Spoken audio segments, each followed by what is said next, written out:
Comment devenir promoteur immobilier? C'est le sujet de cette vidéo exclusive avec l'interview d'un professionnel qui fait ça depuis plus de 16 ans. Vous allez découvrir la stratégie spécifique qu'il a mis au point pour gagner au minimum 100 000 € par opération. Il vous donnera en toute transparence les avantages et les inconvénients de cette méthode, la fiscalité, les astuces pour trouver le terrain. Tout ça, c'est dans cette vidéo et surtout les 3 erreurs à pas faire quand on se lance dans la promotion.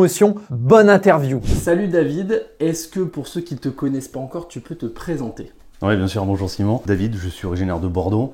J'ai investi dans l'immobilier depuis 16 ans maintenant et principalement, on va dire, dans ce que je pourrais appeler la promotion immobilière, mais qui est un biais de la promotion plus adapté à l'investisseur plus que de la promotion. N'en dis pas plus. Il a, David, une stratégie super intéressante parce que c'est vrai que la promotion immobilière, ce n'est pas accessible à tout le monde comme ça de prime abord parce qu'il faut beaucoup de fonds. Et justement, David, il a trouvé une solution vraiment très intelligente pour faire de la promotion, gagner un petit peu de sous, David. Éventuellement, et on va voir justement que c'est plutôt intéressant. Voilà, tout en restant accessible pour le commun des mortels, on va dire. Ouais. Ok, du coup, la promotion justement, est-ce que tu peux nous expliquer ce que c'est?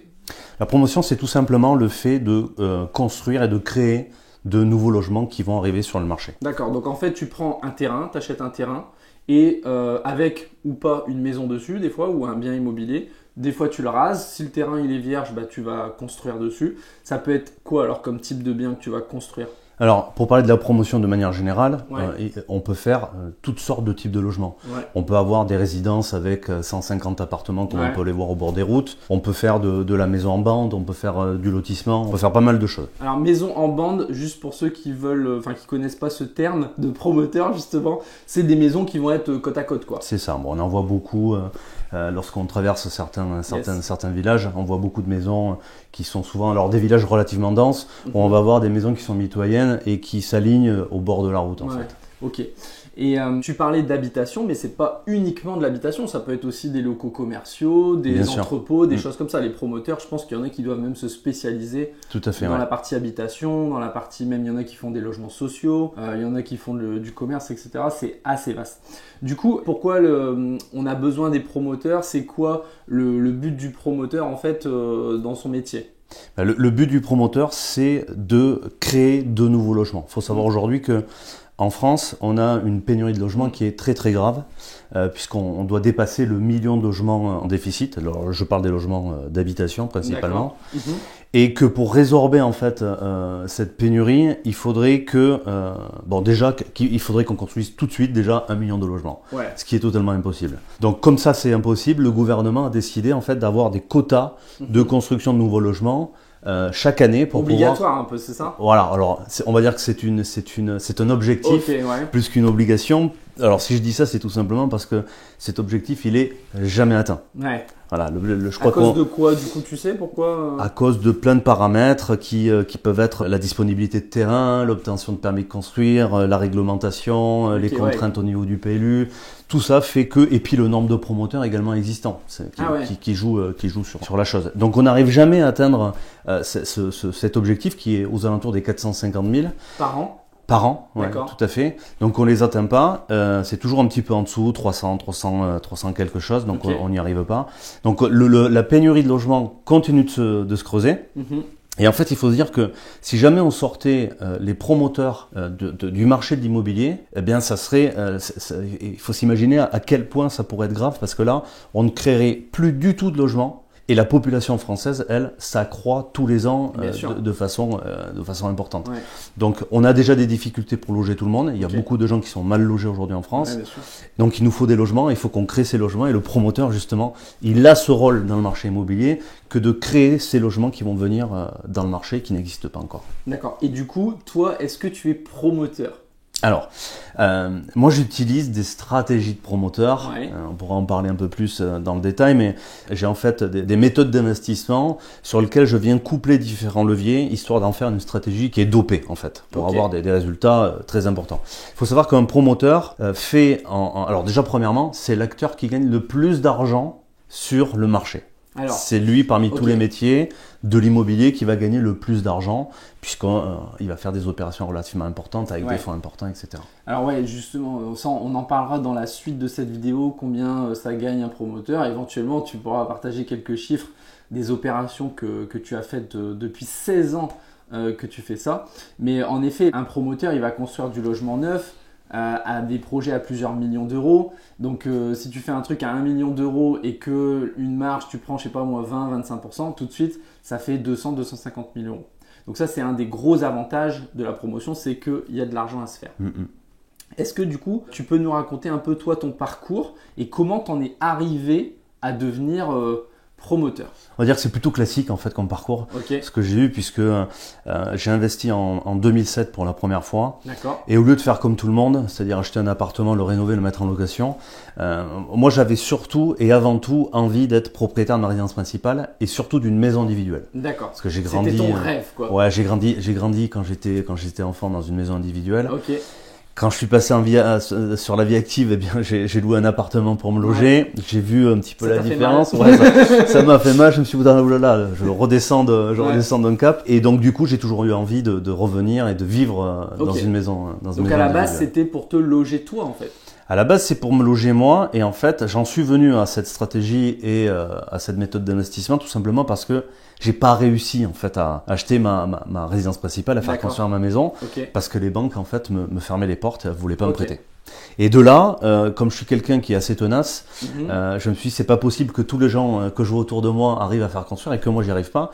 Donc j'ai commencé à chercher en ayant évidemment un peu plus d'informations. Il a fallu que je m'informe, que je me forme, que je pose des questions pour savoir pourquoi moi j'y arrivais pas et les autres oui.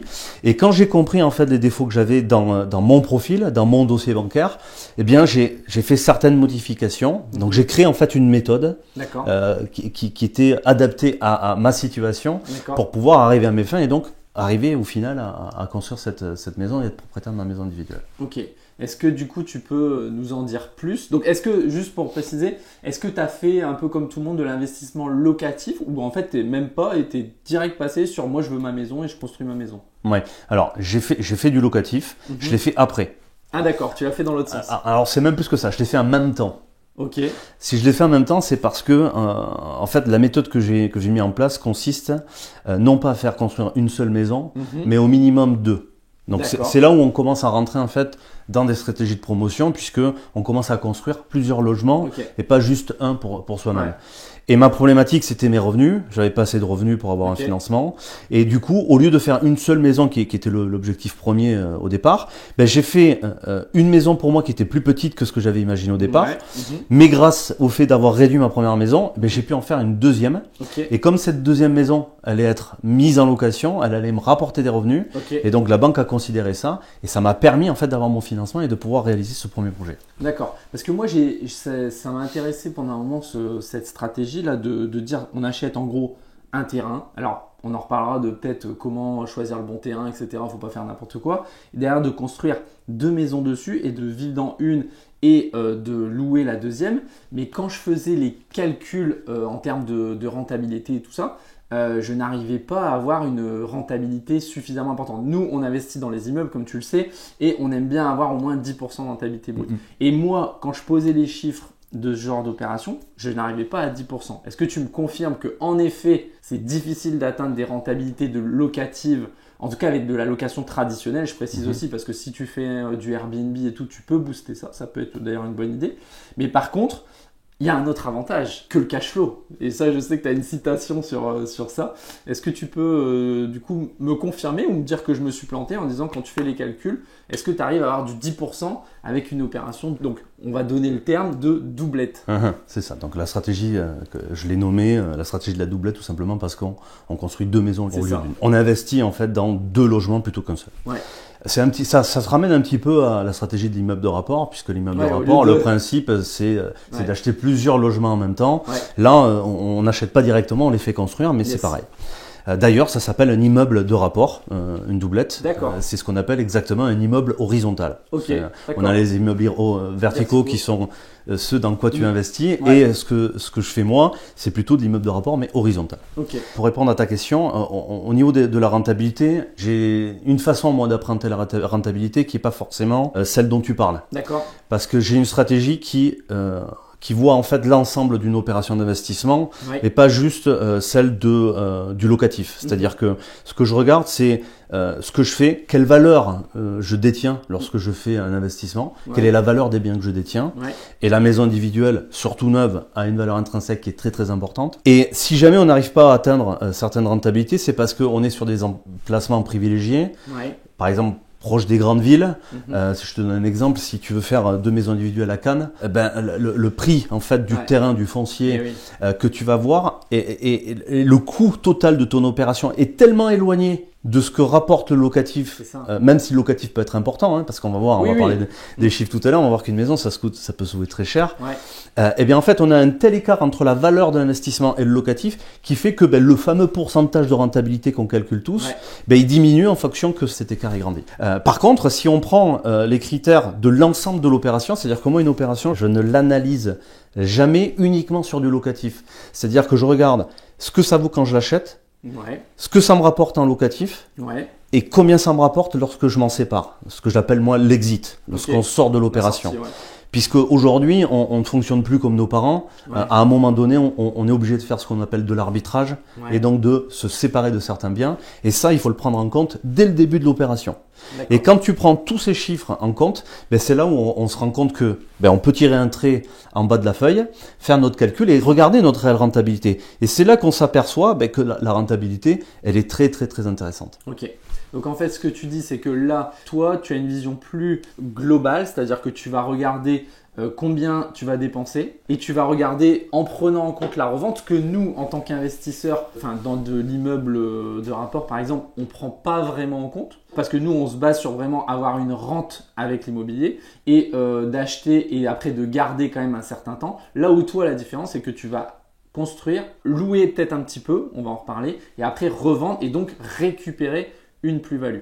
Et donc si tu tires le trait, j'ai bien aimé cette expression pour faire les additions, en gros l'opération elle a duré je sais pas 3-5 ans, et en 5 ans j'ai gagné 300 000 euros. Alors qu'avec un immeuble de rapport, je l'ai acheté je sais pas moi 300 000, ça m'a ramené tous les mois 1000 euros net de cash flow, et donc en 5 ans j'ai gagné beaucoup moins, puisqu'on ne prend pas en compte la revente. Par contre, si on revend, là, il faut voir comment il est le marché immobilier, quoi. Alors, en ce moment, le marché immobilier est en train de baisser, donc forcément, si je vends un immeuble aujourd'hui, j'en tirerai moins que si je l'avais vendu il y a 6 mois, il y a 1 an. Ok, super intéressant. Du coup, parlons un peu de chiffres pour que la première opération, par exemple, que tu as faite, est-ce que tu peux, c'est peut-être pas la meilleure, probablement pas, le premier investissement, c'est jamais le meilleur parce que c'est là où on s'entraîne, mais ça m'intéresse de savoir comment tu t'es lancé en fait. Alors je l'expliquais déjà un petit peu, c'est parti en fait d'une contrainte de ne pas avoir un financement. J'avais déjà trouvé un terrain, parce que je connaissais bien le secteur. Donc toi, tu investis pas de quel côté? J'investis dans la région bordelaise. Ok, donc c'est très cher à Bordeaux. C'est devenu très très cher, tout à fait. On appelait Bordeaux la belle endormie. Ça y est, c'est réveillé. Ah ouais, d'accord, ok. Voilà, ça coûte très cher. Donc j'ai acheté en 2007 un terrain qui était pas très loin en fait de chez mes parents, de là où j'avais grandi. Donc je connaissais bien le secteur. Donc j'ai acheté près de là où j'ai vécu en fait. Quelle surface le terrain du coup? Le terrain faisait 1300 mètres carrés, je crois. Ok. Un grand terrain quand même. C'était un grand terrain. C'était un grand terrain. C'était les surfaces dont on avait l'habitude de voir à cette époque-là. Moi-même, mes parents avaient une maison avec un terrain d'à peu près la même surface. Donc je suis pas allé chercher très loin en fait. On fait ce qu'on connaît. Voilà, j'ai juste répliqué ce que j'avais vécu quoi. Donc tu l'avais payé combien ce terrain, 1300 mètres carrés? Je l'avais payé 140 000 euros. Ah ouais, c'était pas très cher. 130 000 pardon, 130 000 euros. Donc ça fait 100 euros du mètre carré, c'est ça? Non, à peu près, ouais. Ok, donc c'est vraiment pas cher, 100 euros. Ok, d'accord. Et ensuite, qu'est-ce que tu as fait? Et ensuite, eh bien, comme je le disais tout à l'heure, j'ai voulu au départ faire une maison, mais on m'a refusé le prêt. Donc oui, donc alors le terrain, tu l'as acheté cash? Non, j'ai signé un sous-seing pour le terrain. Ok. En fait, je suis allé là. Sous-seing, c'est une promesse de vente. Une promesse de vente, ouais. J'ai réservé le terrain au vendeur pour pas qu'il le vende à quelqu'un d'autre. C'est intéressant ça aussi. C'était qui le vendeur? C'était un particulier? C'était un particulier. Ok. Qui divisait un terrain ou juste il avait un terrain? Exactement. C'était un particulier qui divisait un terrain. Ok, donc il avait un grand terrain. C'est ça. T'es un peu un lotisseur du coup. Non, même pas. C'était une personne en fait qui avait acheté un terrain qui faisait 5000 m². Il avait construit sa maison. Mais 5000 m², ça faisait trop grand pour lui.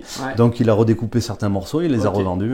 Ok, donc toi tu trouves ce terrain, tu dis moi je vous l'achète, mais à condition, peut-être que tu peux expliquer, c'est particulier justement quand on fait une maison, quand on fait de la promotion, c'est qu'on ne s'engage pas en disant bah c'est bon je vous achète le terrain sans savoir ce que l'on peut faire dessus, etc. Est-ce que tu peux peut-être expliquer cette partie-là? Tout à fait.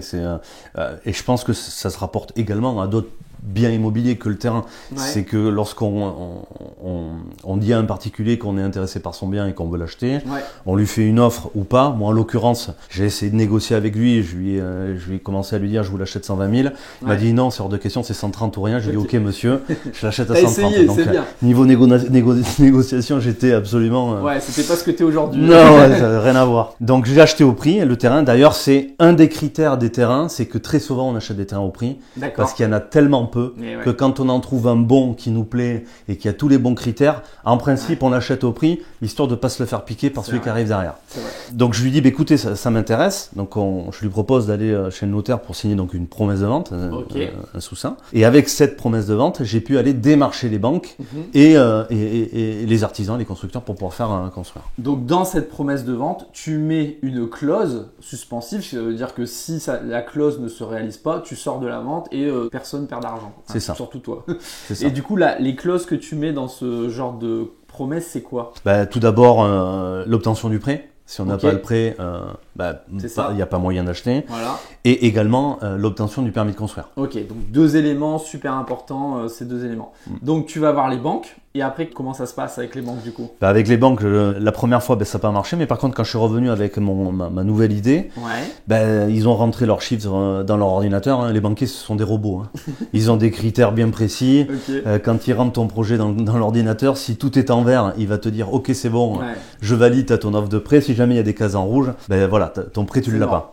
Et là, justement, comme j'avais bien compris la problématique initiale, j'ai fait en sorte que tout soit ouvert. Et quand j'ai porté mon dossier chez le banquier, il a rentré tout dans l'ordinateur et puis il s'est dit pas de problème, on vous suit, et il m'a fait les offres de prêt. Ça c'est hyper important, ce que David il explique comme ça mais que je vais formuler, c'est qu'en fait il a mis son cerveau en mode solution. C'est-à-dire qu'il avait un projet, il voulait sa maison, le banquier lui a dit non, mais il s'est pas arrêté à un non en fait. Le non n'est pas une option comme dirait Manu. Donc en fait il a cherché qu'est-ce qui n'allait pas. Je pense que tu as fait la recherche de ok, vous me dites non mais pourquoi? Parce que ça 99% des gens ne nous posent pas la question de pourquoi le banquier lui dit non. Donc je pense que tu as dit non. C'était quoi le problème en fait? Le taux d'endettement. Déjà à l'époque c'était le taux d'endettement. Ok. Et donc le taux d'endettement était pas bon et du coup tu t'es dit ok, le taux d'endettement comment ça marche? Ok, mais alors du coup si j'ai des revenus locatifs en plus de ma maison, peut-être que ça peut passer. Du coup tu as retravaillé ton projet, tu es retourné voir la banque, la même banque ou une autre banque? La même.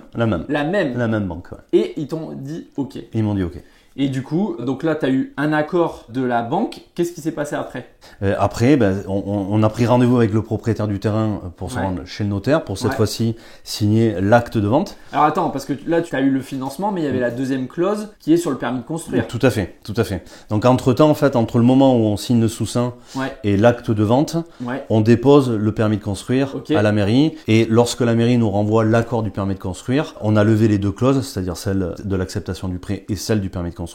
Et à ce moment-là, on va chez le notaire pour signer l'acte de vente. Et du coup, sur la partie permis de construire, est-ce que tu es passé par un architecte? Est-ce que tu es passé par un constructeur de maisons individuelles, un CMI? CMiste. CMiste, ok. Et comment tu as fait? Alors, comme tu viens de le citer, il y a plusieurs options. Il y en a pas qui soient plus mises en avant qu'une autre. Ça va dépendre beaucoup de nous, de notre relation aux travaux. Il y a des avantages et des inconvénients. Il y a des avantages et des inconvénients dans chaque partie. Moi, lorsque j'ai fait cette première opération, j'ai pris un architecte, un dessinateur plus exactement. C'est quoi la différence? Le dessinateur, il dessine uniquement les plans. Ça coûte moins cher qu'un architecte. C'est voilà. Et l'architecte, en fait, on en a besoin à partir du moment où on dépasse 150 m² de surface habitable. Et toi, du coup, ton projet, il faisait combien? Et moi, le mien faisait plus que 150 mètres, mais l'astuce, c'est que j'ai travaillé avec un dessinateur et les dessinateurs et les architectes se connaissent. Et donc, ils payent l'architecte pour mettre un coup de tampon. Et moi, au final, ça me coûte moins cher en fait d'avoir mon dossier de permis de construire. Donc voilà, j'ai fait dessiner donc les plans comme je les voulais. Il a déposé le permis à la mairie, on a reçu l'accord et une fois que l'accord a été fait, on a signé l'acte notarié et on a démarré les travaux en suivant. Est-ce que tu avais de l'expérience dans les travaux, la gestion de... Alors un petit peu parce que j'ai fait des études dans le bâtiment. Ah d'accord. J'ai un BTS bâtiment, donc les travaux me faisaient pas peur en fait. Voilà, ça c'est un vrai plus en effet. Je pense que c'est important, les gens qui nous regardaient, de faire aussi un petit point sur vos forces, vos faiblesses. Quelqu'un qui a une expérience dans le bâtiment, etc., bah forcément construire une maison, ça lui fera moins peur que quelqu'un qui a jamais touché un marteau de sa vie, quoi. Donc toi, tu avais cette petite expérience. Sachant qu'elle n'était pas nécessaire parce qu'aujourd'hui, il y a juste à regarder autour de nous. On voit plein de maisons qui sont construites. Ceux qui font construire ces maisons, ce sont des particuliers qui n'ont absolument rien à voir avec le bâtiment. Et pourtant, voilà, ça se fait, ça se passe bien. Et ils passent la plupart du temps par des constructeurs, justement parce que le constructeur, lui, il va prendre en charge la totalité de la gestion du chantier. Pour pas que le particulier qui n'y connaît rien en travaux ait à se soucier de quoi que ce soit. Toi, c'est pas ce que tu as fait. Tu n'as pas pris un constructeur de maison individuelle. Pas au départ. Ok, pas au départ. Au début, tu as eu ton dessinateur, l'architecte qui valide. Et après, du coup, tu es passé comment? Tu as trouvé des artisans à droite à gauche? Exactement. Je suis allé sélectionner mes artisans, le maçon, le plâtrier, etc. Et donc, je les ai fait intervenir chacun à leur tour sur le chantier pour pouvoir créer les maisons. Comment ça s'est passé en quelques mots? C'est compliqué. C'est-à-dire que tu as eu des petites anecdotes à raconter? C'est compliqué, mais je pense que tu as dû le vivre aussi, puisque toi, tu as fait de la rénovation. Et dans la réno, on n'a pas d'autre choix que de passer par des artisans. On peut faire soi-même, mais bon. Ouais, on peut faire soi-même, mais bon, vaut mieux déléguer. Moi, je suis beaucoup dans la délégation. Au début, c'est normal de le faire soi-même, mais vite, enfin, en tout cas, moi, vite, on a voulu le déléguer dès qu'on a pu le faire financièrement. Et donc, les artisans, c'est toujours le même problème, c'est que c'est difficile de les gérer. Ils vous disent jamais non. On les appelle, est-ce que tu peux intervenir à telle date? Oui. Le problème, c'est que la date arrive et il est pas là, quoi. Il est parti sur un autre chantier, ils ont plusieurs chantiers en même temps. Voilà, c'est compliqué, donc ça retarde le corps d'état qui arrive derrière, ça repousse. Bon, voilà. C'est un vrai boulot de gérer comment dire, c'est ce qu'on appelle un maître d'œuvre, en fait. C'est ça, c'est le boulot d'un maître d'œuvre, d'un architecte, de suivre, en fait, et d'organiser la réalisation du chantier. Ok, donc ça a été compliqué, mais tu y es arrivé. Bien sûr. Il n'y a pas de fatalité, on prend les choses à bras le corps. Ça a mis combien de temps? Parce que ça, il y a beaucoup d'avantages à la promotion. On en a déjà donné un. Je pense que David, il en donnera d'autres dans la suite de cette vidéo. Restez bien avec nous, mettez-nous un like, posez vos questions dans les commentaires et on y répondra. Un des inconvénients que je vois, moi, c'est les durées des opérations. Entre le moment, nous, on est en train de le faire. On est en train de faire construire une maison. Alors, c'est pas une doublette, mais on est en train de faire construire une maison. Le terrain, je l'ai déjà acheté il y a 1 an. Pour l'instant, il n'y a pas eu un coup de pioche sur le terrain pour l'instant. Bon, on a eu des problèmes, bien sûr. Et voilà. Mais combien de temps, du coup, ta première opération, elle a duré? Alors, justement, je veux relever ce que tu viens de dire. Parce que... T'es pas d'accord avec moi? Non. C'est ça qui est bien. Vas-y, dis-moi. Je suis pas d'accord avec toi. Mais alors, c'est normal, c'est ta première construction. Donc, sur cette opération, tu vas découvrir et apprendre énormément de choses. C'est obligatoire. C'est génial. Moi, j'adore apprendre. Donc, et donc, il faut savoir que j'étais avec des investisseurs immobiliers il y a à peine 3 semaines, dont un qui fait beaucoup de rénovation. Il achète des biens, il les rénove, etc.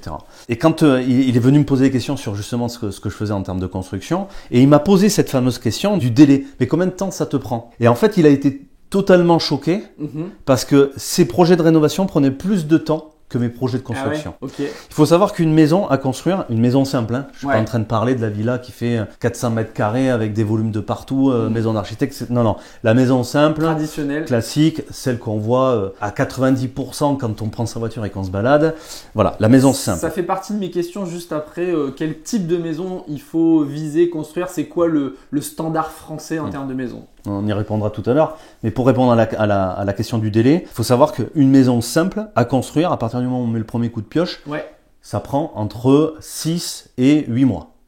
En 6 et 8 mois, vous avez une maison qui sort de terre et vous pouvez l'habiter. Après, il faut, à ce délai de construction, il faut rajouter le délai, on va dire, de trouver le terrain. Bon, ça, trouver le terrain, on va pas le compter. Mais à partir du moment où tu as trouvé ton terrain, le moment où il faut déposer le permis de construire, le délai, justement, c'est, alors en fonction des secteurs, c'est quoi? C'est 3 mois max. Oui, c'est ça. Et ensuite, il y a un délai de recours. Donc les recours, il y a 2 types de recours. Il y a le recours au tiers, c'est-à-dire les voisins. En gros, si vous respectez pas le PLU, le plan local d'urbanisme, ils peuvent dire non, moi cette maison-là, elle respecte pas les règles, donc je m'oppose au permis de construire. Alors attention, c'est pas juste, il a pas envie et donc il faut que ce soit étayé, quoi. Bien sûr. T'es d'accord? Il peut pas dire non mais ça me plaît pas. Voilà, il faut qu'il y ait vraiment du concret pour qu'il puisse le faire et s'opposer. Et après, tu as aussi le recours administratif, c'est-à-dire que de ce que j'ai compris, la mairie te donne le permis de construire, mais derrière, le niveau du dessus, donc le département ou la région, peut encore bloquer derrière. Donc en tout, il y a encore 3 mois. Donc ça veut dire qu'il y a 6 mois où après tu peux prendre le risque. C'est-à-dire que tu peux, une fois que tu as obtenu ton permis de construire, dire bon bah j'y vais, même si en gros le recours au tiers n'est pas purgé. C'est-à-dire que les voisins, ils n'ont pas eu le temps de se positionner et tout ça. Mais c'est prendre un risque, je pense, de démarrer les travaux. Enfin, je sais pas ce que tu le recommandes ou pas. Alors oui, après, encore une fois, ça va dépendre de chacun et comment est-ce qu'on appréhende les choses.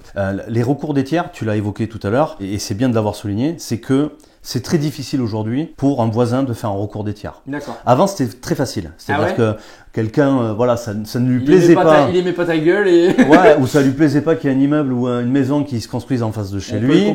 Il faisait un recours, ça durait des années au tribunal. Voilà, c'était une galère. Aujourd'hui, c'est plus du tout comme ça parce que les différents tribunaux de France ont justement remarqué qu'il y avait énormément d'abus de la part des particuliers et des voisins d'un projet. Que aujourd'hui, c'est très strict dans le fait de pouvoir faire un recours. Et très souvent, ils sont déboutés par la justice et condamnés. C'est-à-dire qu'il faut qu'ils payent. Ah ouais. Donc, alors qu'avant, ils payaient rien du tout. C'est-à-dire que s'ils perdaient, ça leur avait rien coûté. Ça leur avait coûté le temps de produire des papiers pour dire je suis pas content. Voilà. Ouais, ça c'est bien. Maintenant, il faut qu'ils payent. Donc déjà, il y a beaucoup moins de recours de tiers. Et le recours administratif, il y en a pratiquement jamais. Parce qu'à partir du moment où la mairie elle a validé, la mairie quand elle approuve un permis, d'abord, elle s'est assurée en fait que tous les services administratifs de la ville correspondent au projet que tu vas faire. Il n'y a pas de problème. Donc le recours administratif, c'est pratiquement jamais, moi j'en ai jamais connu.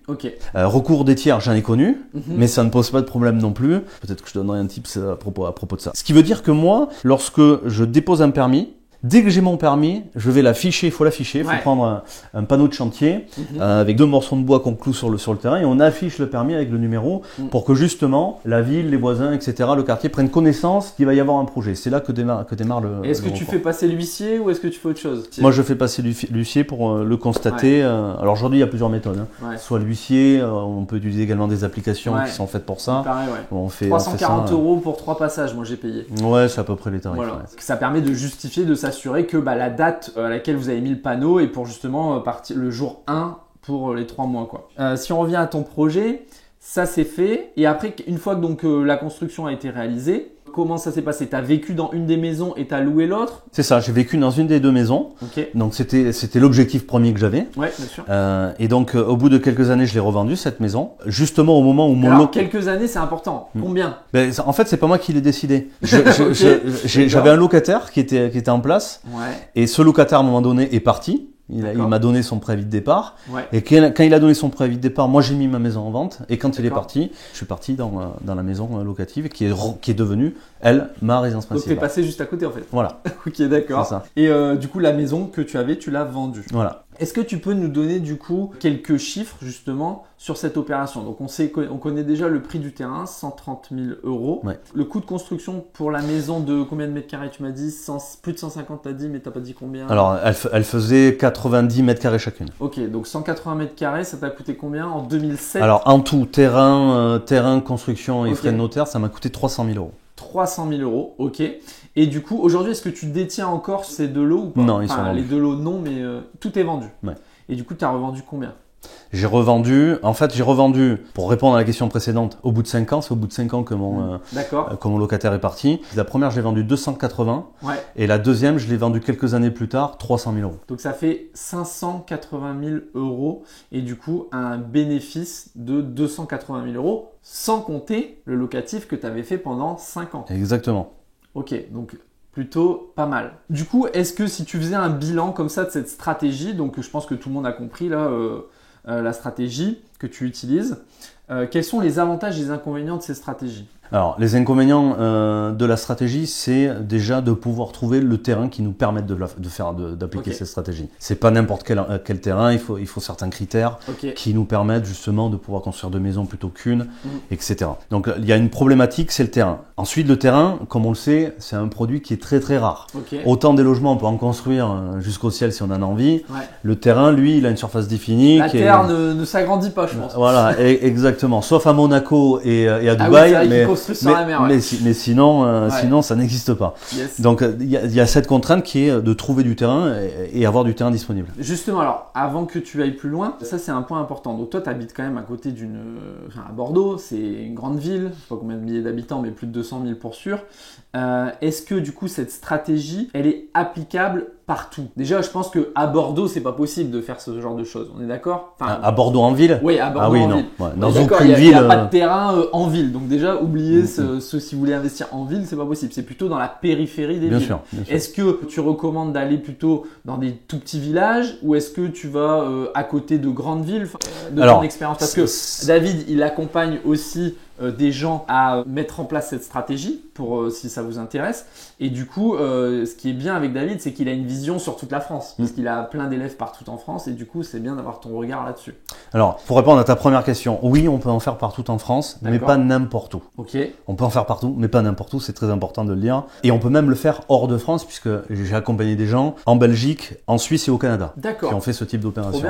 Donc, on peut en faire dans le monde entier. À partir du moment où vous trouvez un pays en fait où il y a de la maison individuelle, où les gens vivent dans des maisons individuelles, ben on peut faire cette stratégie. Okay. Pour répondre à ta deuxième question, la sélection du petit village ou du grand village, elle n'a pas une importance aussi catégorique que juste de dire je vais investir dans des villages qui font X milliers d'habitants. C'est pas le critère en fait. Non, c'est pas le critère. Okay. Le critère, c'est déjà de faire une analyse de secteur, d'étudier son secteur et de déterminer avec cette étude de marché l'endroit qui va être profitable à cette opération. Okay. Et qui va lui permettre justement de trouver du locataire, de trouver de l'acheteur et de prendre la valeur dans le temps. Okay. Donc ça, c'est les trois critères les plus importants. Et pour faire ça, il faut faire une étude de marché. Donc moi, simplement en me disant, tiens, dans tel village, est-ce qu'on peut le faire? J'en sais rien. Okay. En fait, il faut que je prenne ce village-là et je travaille dessus, je fais mon étude de marché et ça va me dire oui ou non. Ok, très bien. Donc ça, c'est, on va dire, un inconvénient, trouver le terrain. Est-ce que tu sais combien de temps ça prend, toi aujourd'hui, avec toute l'expérience que tu as, combien de temps tu mets pour trouver un terrain? Alors moi je mets 0 temps. En fait, j'en refuse des terrains parce que je les cherche plus.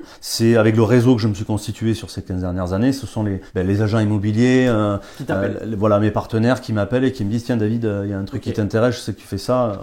Et tes élèves, du coup, est-ce que c'est toujours difficile honnêtement d'avoir une idée précise de toi, mais est-ce que tu dirais tes élèves combien de temps ils mettent pour trouver un terrain? Et là c'est hyper variable, c'est-à-dire qu'il y a des gens qui mettent 4 mois pour trouver un terrain, 5 mois pour trouver un terrain, et il y en a d'autres, ils intègrent le programme de formation, et alors certains ont déjà le terrain, j'imagine. Des fois c'est pas forcément le bon, donc il vaut mieux le mettre de côté et en chercher un autre, mais souvent ils rentrent dans le programme et dans les 15 jours qui suivent ils ont trouvé un terrain. Ça arrive aussi, donc ça dépend comment on cherche, le temps qu'on y implique et où est-ce qu'on le cherche. D'accord, je pense que ça joue aussi. Est-ce qu'il y a d'autres inconvénients à cette stratégie à part trouver le terrain?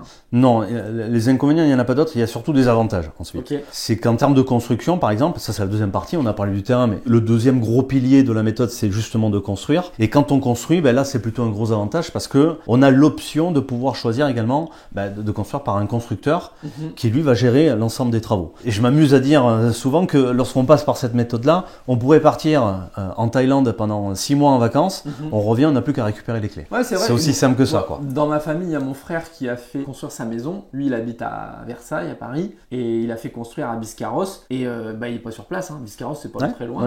Et du coup, il passait une fois de temps en temps sur le chantier. Et c'est vrai que sa maison, elle s'est construite. Je l'ai vue, j'ai dormi dedans, très très bien, quoi. Donc voilà. Après, il faut quand même, je modère un peu le truc. Je pense qu'il faut faire des revues de chantier quand même régulièrement. Il faut les suivre parce que bon, ça peut vite déraper. Et puis ça dépend, au final, de la qualité de votre prestataire. Si vous prenez un bon constructeur, quelqu'un qui est là sur le marché depuis des années, qui a des bons commentaires, etc., vous prenez moins de risques que le petit nouveau qui veut arriver et tout ça. Alors peut-être qu'il sera un peu moins cher, mais il n'a pas fait ses preuves, quoi. Donc ça, c'est le genre j'imagine, de recommandation que tu peux faire. Ouais, tout à fait. Ouais. Tout dépend en fait du prestataire, tu l'as bien dit. Si jamais on a sélectionné le bon partenaire pour faire la construction, on n'aura pas de problème. Toi aujourd'hui, c'est quoi ce que tu recommandes? C'est clairement de passer par un constructeur de maison? Non, ça dépend. Dans la méthode d'accompagnement que j'ai, je forme sur les 3 méthodes. Celle de gérer soi-même avec des artisans. Parce que j'ai des personnes aussi qui me rejoignent qui ont des capacités de bricolage, de construction, qui connaissent un petit peu le bâtiment. Il y en a qui connaissent absolument rien, qui ont jamais fait de travaux de leur vie. Et donc là, je les dirige soit vers de la maîtrise d'œuvre, donc prendre une personne qui est un maître d'œuvre, qui lui va gérer tout le chantier. et qui va sélectionner pour toi en fait tous les artisans. Il va vous faire des comparatifs, c'est important je pense de préciser, d'aller encore un peu plus loin dans l'explication de ce que c'est un maître d'œuvre, parce que nous c'est l'option qu'on a choisie pour la villa. Donc l'architecte il fait les plans, une fois que vous avez les plans, vous trouvez un maître d'œuvre. Le maître d'œuvre c'est généralement des ingénieurs qui sont spécialisés dans le bâtiment, tout ça, et lui il a l'habitude de travailler avec pas mal d'artisans et il va vous faire une sélection, et s'il fait bien son boulot il va vous dire voilà, vous avez besoin d'un maçon et je vous prends 3 maçons, je vous fais un comparatif, voilà lui ça coûte tant, avantage, inconvénient, un électricien, etc. Et donc généralement on arrive à amortir son coût parce que s'il est bon, il va vous faire des économies normalement le maître d'œuvre. Toujours pareil, il faut trouver le bon. Et la troisième méthode, c'est… Et la troisième méthode, c'est de passer par le constructeur qui, lui, a un fonctionnement et une procédure de fonctionnement qui est faite justement pour les gens qui n'y connaissent rien et qui veulent surtout pas passer du temps en fait sur la technique de la construction. Ils vont déléguer la totalité de la responsabilité aux constructeurs qui vont tout gérer pour eux. Inconvénient, je pense, tu me confirmes, enfin tu me diras si je me trompe, mais un constructeur de maison, ça coûte un peu plus cher que les 2 autres options que tu as citées. C'est ça, c'est pour ça que je les ai mises dans l'ordre. Celle qui coûte la moins chère, c'est de trouver soi-même les artisans et gérer soi-même. La deuxième, c'est le maître d'œuvre, et la plus chère, c'est le constructeur. Mais avec le moins d'emmerde. C'est ça. Ok. Question qu'on a évoquée tout à l'heure, quel type de maison tu recommandes de construire? C'est quoi le standard, le rêve des Français? Parce que là, clairement, tes clients, ce que tu vises, c'est des particuliers qui veulent leur maison pour leur famille, etc. Tout à fait.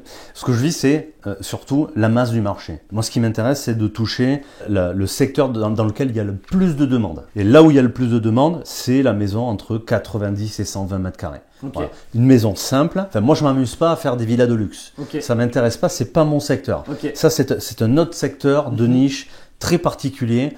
Ce secteur-là, il m'intéresse pas. Moi, ce qui m'intéresse, c'est de toucher une clientèle qui va être plutôt des primo-accédants. Ouais, tu te poses pas la question, est-ce que tu vas revendre? Tu sais qu'il y a de la demande. Tu sais que tu vas revendre sans aucun problème. C'est 90 à 120 mètres carrés, c'est 3 à 4 chambres en fait. C'est ça, ouais. Ok. En termes de surface de parcelle, parce que tout à l'heure on parlait de ton première opération, c'était 1600 mètres carrés.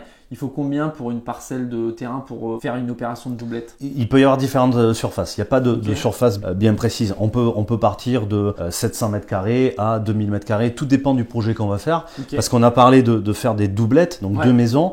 Mais on peut aussi aller plus loin. J'ai réalisé des opérations avec 3 maisons, 4 maisons, 5 maisons. Donc la stratégie reste la même.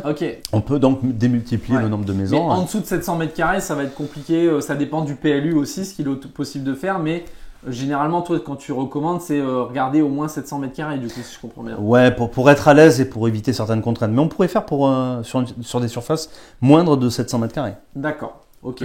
Du coup, tu parlais de la difficulté principale qui est de trouver le terrain. Est-ce que toi, tu as des astuces, des conseils pour justement les gens qui veulent commencer là?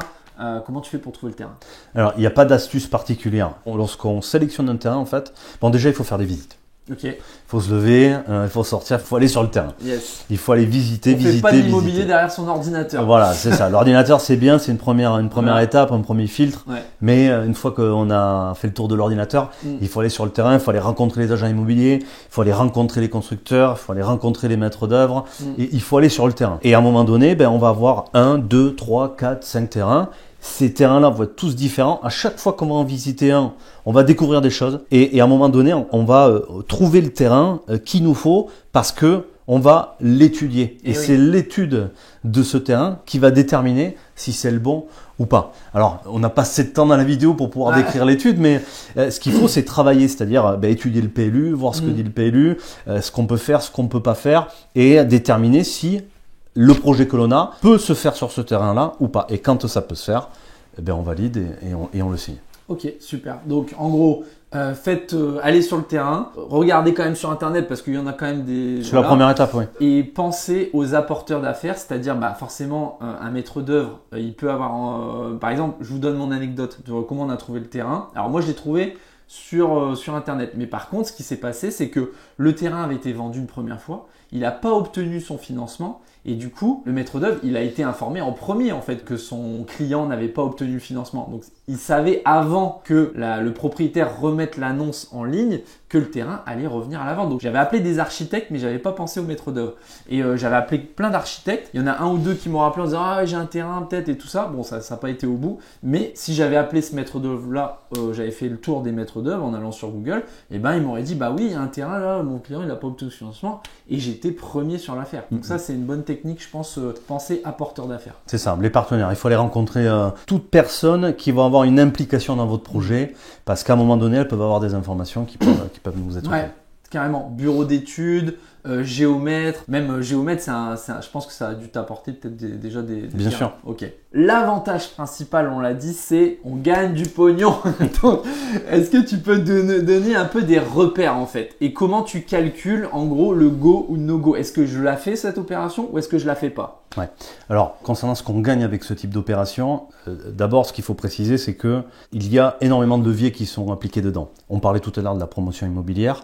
Il y a le levier du promoteur. Mais il y a aussi d'autres leviers. Il y a celui de l'investisseur locatif avec des stratégies rentables. Il y a également des leviers qu'utilisent certains marchands de biens. Donc tout ça, c'est réuni dans cette méthode que j'ai créée pour avoir justement des résultats qui sont explosifs. Pour donner un petit peu la comparaison, est-ce que tu sais, toi, quelle est la marge que gagne un promoteur immobilier? Je pense, pour m'être renseigné un petit peu, je dirais alors pour des gens qui font du logement social, forcément ils ont moins de marge, ça va être de 10 à 30%, je pense. Alors là, tu confonds peut-être avec les marchands de biens. Les marchands de biens sont dans cette marge-là, mais les promoteurs, là, moi je parlais en fait des gros promoteurs. Bouygues, Eiffage, tu vois, ces grosses structures. Bien, ces gros promoteurs que l'on voit avec les grues sur les chantiers et tout, eux font maximum 5% de marge. Ah ouais? 5%. Alors, quand on parle de marge, justement, c'est important d'expliquer c'est quoi le calcul de la marge. Est-ce que tu peux nous donner ta définition? Alors, moi, je vais parler que de marge brute. Parce que dans la marge nette, il faut avoir plein de composantes. Ouais, il y a la fiscalité, il y a plein de choses qui rentrent en compte. Donc, on va parler de la marge brute pour simplifier les choses, c'est-à-dire combien ça coûte, combien ça me rapporte. C'est important, je pense, de préciser comment tu fais ton calcul de marge. Du coup, est-ce que tu peux nous expliquer? Le calcul de marge brute, encore une fois, c'est tout simplement de prendre le bénéfice qu'on réalise sur l'opération. Donc, on a vendu 150, ça nous a coûté 100. Donc, il y a 50 de bénéfices. C'est 50 000. Qu'est-ce que tu en fais? Je les divise par le montant de la revente. Ok. Et donc là, ça ferait dans les 30, un peu plus de 30%. C'est ça. Ok. Donc, est-ce que donc tu disais que les gros promoteurs et tout ça, eux, ils avaient que 5% de marge. Ce qui est que dalle. Maximum 5. Hein. Maximum. Entre 0 et 5. Et certains promoteurs, d'ailleurs, font des marges à 0. Prennent des chantiers à 0 uniquement pour faire tourner la structure. Ils ont tellement de mal à trouver des opérations parce qu'ils sont tous regroupés au même endroit que c'est très difficile de trouver du foncier pour un promoteur et ils ont beaucoup de mal pour pouvoir sortir des opérations. Et quand ils en ont une, en fait, même si elle est à 0, ils vont la prendre quand même parce qu'ils ont besoin de payer les employés et donc ils font tourner. Mais maximum 5%. Et alors toi, j'espère que tu travailles à plus quand même. Exactement.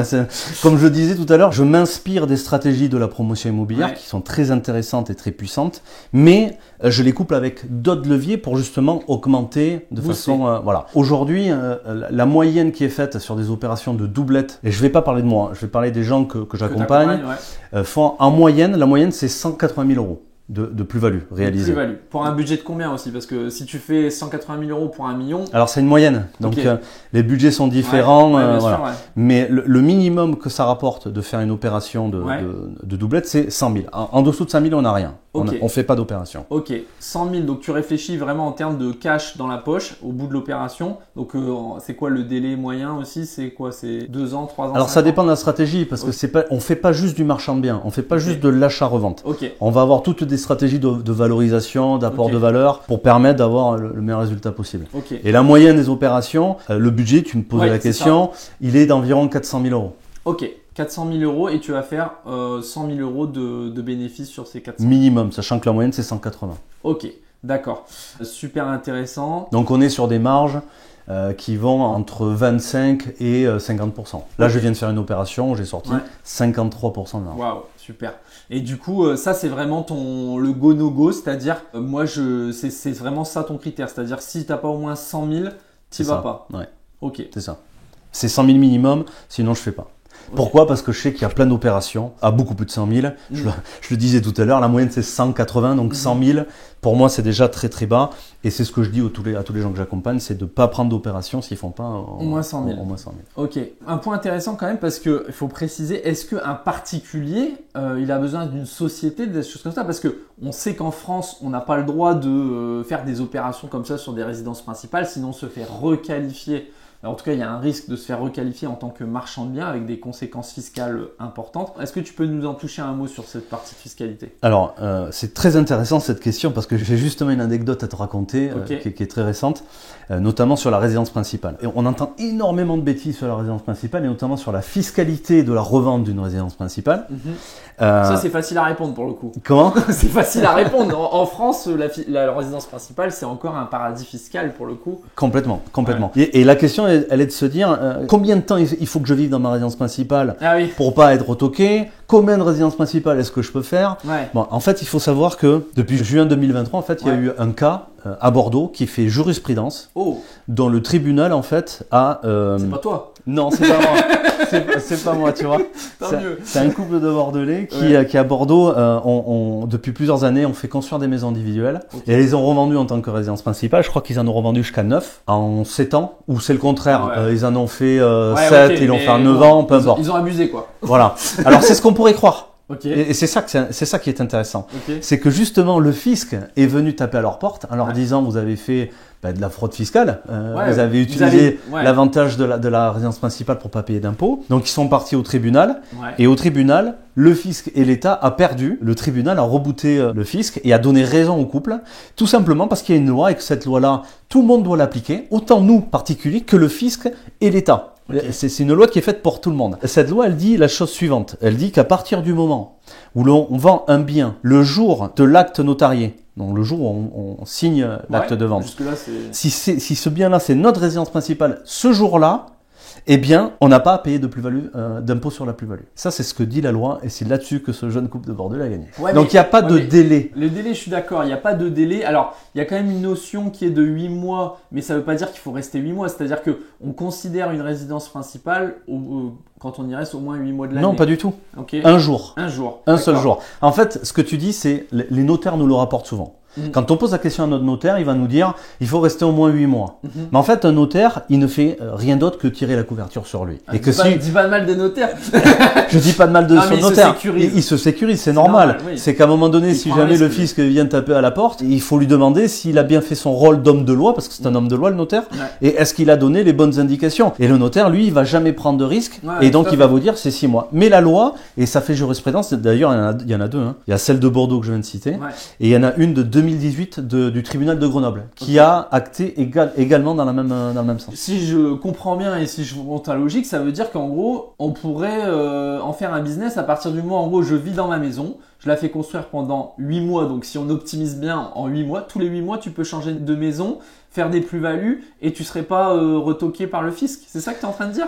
C'est presque ça. Ok, il faut prendre ce que je dis avec des pincettes. Parce qu'attention, là, ils vont tous s'y mettre, tu vois.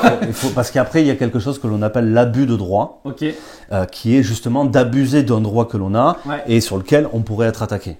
Mais on ne peut pas être attaqué sur le fait qu'on revende une résidence principale et que dans 2 ans, on en revende une autre. À partir du moment où les choses elles sont justifiées, qu'on a une raison de le faire, alors, en fait, ce que je veux faire comprendre, c'est il n'y a pas de nombre. Tout à fait. Il n'y a pas de délai, il n'y a pas de nombre. Il n'y a pas la loi qui dit il faut rester tant de temps. Voilà. Alors, premièrement, il n'y a pas de loi qui dit il faut rester tant de temps et il n'y a aucune loi non plus qui dit qu'on peut en vendre 2, 3, 4, 5, 10 ou 15. La loi ne dit pas combien de lots est-ce qu'on peut vendre en résidence principale. Ils sont plus vagues pour justement pouvoir interpréter le texte aussi. C'est-à-dire que si c'était très clair, ça serait bien. Déjà, est-ce qu'il y a un problème, entre guillemets, un risque fiscal à faire ta stratégie? Voilà, qu'est-ce que toi tu recommandes? Alors moi déjà personnellement, je ne revends plus mes maisons en résidence principale. J'en ai revendu quelques-unes. C'est normal, au début, c'est ce qu'on fait. Tu as déménagé, tu as eu des enfants, tu as eu des... Voilà. Il y a des situations de vie qui s'expliquent. Exactement. Voilà. Donc moi je fais plus de la vente de résidence, de résidence principale. Je vends des maisons en tant que maison secondaire ou maison locative. Je paye mon impôt sur la plus-value, mais je m'en moque parce que ce que je gagne... Oui, tu l'as intégré dès le départ. C'est ça, c'est dans le calcul. On sait combien on va gagner. Voilà. Mais du coup, est-ce qu'il faut une société pour faire ça? Non, on peut faire ça en tant que particulier. Okay. Toutes mes premières opérations, je les ai toutes faites en tant que particulier. Toutes les personnes que j'accompagne, 80% d'entre elles réalisent leur première opération en tant que particulier. Ok, et tu peux en faire comme ça quelques-unes. Et toi, aujourd'hui, pourquoi tu es passé sur de la société du coup? Parce qu'à un moment donné, on est bloqué en termes de taux d'endettement. On a beaucoup plus de difficultés à obtenir des financements. Donc je passe sur de la société. En plus de ça, j'ai des entreprises à côté. Donc moi j'ai une organisation en holding qui me permet certains avantages de faire circuler l'argent, faire circuler les flux, faire plus d'opérations. Exactement. Ok, super. David, il y a un sujet qui m'intéresse là en ce moment qui est d'actualité, inflation, financement du crédit compliqué, ralentissement de la promotion immobilière. Comment tu t'en sors? Comment tu vois les choses? Mais moi je suis hyper positif et très content de la situation actuelle. Ça m'étonne pas de toi. Je suis très positif et très content de la situation actuelle, tout simplement parce que, je vais prendre le premier point que tu as soulevé, l'inflation. Il faut savoir qu'à partir du moment où on détient des actifs, l'inflation joue en notre faveur. D'accord, est-ce que tu peux expliciter pourquoi? Tout simplement parce que les prix montent et donc tous les actifs que tu détiens déjà, que tu as acquis hier, vont prendre de la valeur avec cette inflation. Donc au lieu de prendre une petite valeur comme c'était le cas avant l'inflation, là ça prend beaucoup plus de valeur. Je donne 2 exemples. En termes de valorisation sur les biens que je détiens, il y a une augmentation de la valeur de ces biens. Okay. Ça, c'est le premier point. Le deuxième effet que ça a, c'est que ça a également augmenté de façon très importante les montants des loyers que je pratique. Ouais, ça, c'est vrai. De façon générale, à peu près en moyenne, c'est 20% d'augmentation sur à peu près tous les loyers que j'ai sur mes maisons, quoi. Et sur les appartements, c'est des appartements aussi. Je suis d'accord avec toi. J'ai une petite réserve, mais ça m'intéresse d'avoir ton point de vue sur le côté ta maison prend de la valeur. Là, le marché immobilier, on voit, il est plutôt à la baisse. Là, à l'heure où on tourne cette vidéo, Paris, moins 5%. Lyon, moins 4 et des brouettes. Comment tu expliques que ta maison elle prend de la valeur si le marché immobilier baisse? Tu as raison de faire cette précision-là parce que je parlais que de l'inflation. Et en fait, l'effet de la baisse dont tu parles, il n'est pas dû à l'inflation, il est dû à l'augmentation des taux. Ce qui est 2 choses différentes. Les taux sont justement là pour contrecarrer l'inflation. C'est pour ça qu'on voit des baisses. Concernant la baisse, et là aussi c'est un point très important et très intéressant, c'est que si on prend les chiffres au fin du premier semestre de cette année, on remarquera que effectivement, comme tu le disais, tout baisse, sauf la maison individuelle, qui elle a pris 0,9% d'augmentation, pour atteindre un prix au mètre carré jamais atteint de toute l'histoire de la maison individuelle. Donc on est au plus haut de ce que coûte une maison individuelle, de tout ce qu'on a pu connaître avant, au fin premier semestre 2023. On verra qu'est-ce qui se passera dans les prochains semestres. C'est une analyse fine et intéressante parce que le marché immobilier est un marché local et en plus du local, j'ai envie de dire, tous les types de biens ne se valent pas. La maison individuelle, c'est pas pareil qu'un appartement. Un appartement, c'est pas pareil qu'un immeuble, etc., etc. Quand on a une vue mer, c'est pas pareil. Enfin voilà, il y a plein de paramètres qui rentrent en compte. Donc c'est bien de dire que le marché immobilier baisse, mais il faut aller analyser un petit peu plus précisément les chiffres. Donc ça, c'est intéressant de voir que la maison individuelle aujourd'hui résiste. Et au-delà, j'ai annoncé de manière Paris et Lyon parce que c'est là où il y a les plus fortes baisses. Mais sinon, pour l'instant et contre toute attente, le marché immobilier a quand même du mal à baisser à l'heure où on tourne cette vidéo. Donc je pense que d'ici, j'ai regardé encore dernièrement les chiffres de meilleurs agents. Ils prévoient en septembre 2024 moins 4% de baisse sur le marché immobilier. Ce qui n'est pas non plus 4%, c'est pas non plus au niveau global national. Et moi, j'y crois pas à cette prédiction de meilleur agent. Je vais dire pourquoi. Déjà, sur la baisse, tu as parlé de Paris et de Lyon et tu avais raison. Mais il faut aussi, et tu en as parlé, c'est que les baisses, c'est une moyenne au niveau national. Parce qu'il faut savoir, on n'est pas très loin de Nice, mais Nice a pris de la valeur. Nice n'a pas perdu. Lille a pris de la valeur, Nice a pris de la valeur. Enfin, j'ai plus les villes en tête, mais il y a encore des villes qui prennent de donc ça baisse pas partout. Tout à fait. Et en fait, quand on annonce des chiffres, les chiffres qu'on voit à la télé ou sur Internet, ce sont des moyennes nationales. Mais il y a des endroits où ça augmente. Donc toi, tu es content. Et comment est-ce que ta stratégie va évoluer? Est-ce que tu fais les choses différemment? Est-ce que tu continues? Est-ce que tu temporises? Tu fais quoi? Moi, ça fait 15 ans que je fais ça. J'ai commencé mes premières opérations, c'était juste avant la crise de 2008. Donc j'ai déjà une première expérience de comment ça traverse une crise. Mes maisons n'ont jamais perdu de valeur. Elles ont toujours pris de la valeur. Tu n'as jamais perdu d'argent sur une opération? Jamais. Ok, ça c'est un bon point. J'ai jamais gagné moins de 100 000 euros sur une opération de doublette. Ok, d'accord. Donc aujourd'hui, tu continues de faire... Aujourd'hui, j'y crois plus que jamais parce que il y a 2 choses que je peux annoncer. C'est que de la maison individuelle, c'est le produit de l'immobilier d'habitation qui est le plus en pénurie. D'accord. Le produit dont on manque le plus, c'est de la maison individuelle.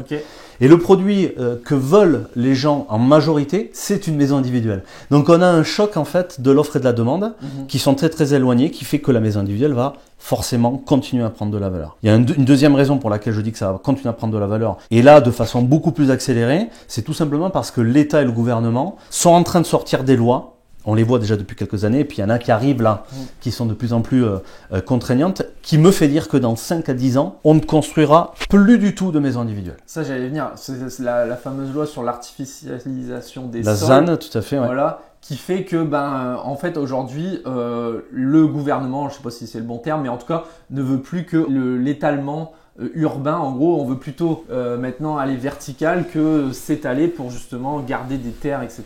C'est ça, ouais. Donc ça, c'est vrai que ça va réduire, les permis de construire vont être beaucoup plus difficiles à obtenir, quoi. Ouais. Alors, ça va être plus difficile. C'est pas que ça va être plus difficile, c'est que la ZAN, en fait, c'est le fait de ne plus transformer des terrains agricoles en terrains constructibles. Mais les terrains constructibles qu'il y a aujourd'hui, ils sont toujours là et on pourra toujours les exploiter. Ce qu'il faut, c'est, moi aujourd'hui, mon objectif, c'est de faire le maximum de maisons individuelles possibles pour que dans 5-10 ans, quand ça sera plus possible d'en faire, que ça explose, explose à la hausse, parce que les gens voudront toujours, ça ne changera pas, hein. Les gens préféreront toujours habiter dans une maison. Ça, c'est un critère français très fort. Regarde ton exemple, ce que tu es en train de faire. Tu as un projet de résidence principale, c'est une maison individuelle, c'est pas un appartement. Et donc, les gens voudront toujours de la maison, seulement ça va être réservé uniquement à des privilégiés et donc des gens qui auront de l'argent. Et donc, si on est nous propriétaires de ce type de produit, eh bien, on va voir. Tu vas gagner beaucoup d'argent sur ta maison. Je te l'annonce. Du coup, est-ce qu'aujourd'hui, tu gardes tes maisons ?